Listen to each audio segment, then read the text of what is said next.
రెండో తత్వం మనల్ని ముందుకు నడిపిస్తుంది.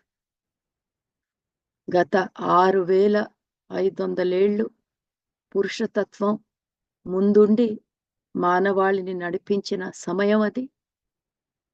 ఆ సమయం కాలచక్రంలో ముందుకు వెళ్ళిపోయింది మాస్టర్స్. ఇప్పుడు ఈ సమయంలో స్త్రీతత్వపు సందేశాలు ముందుకు రావాలి.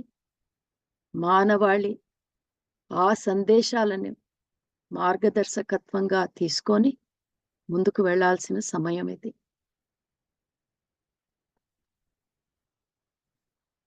పురుషతత్వం అన్నప్పుడు దానికి ముఖ్యమైన సూత్రం ఏమిటంటే విభజన. పురుషతత్వం అంటే విభజన మాస్టర్స్.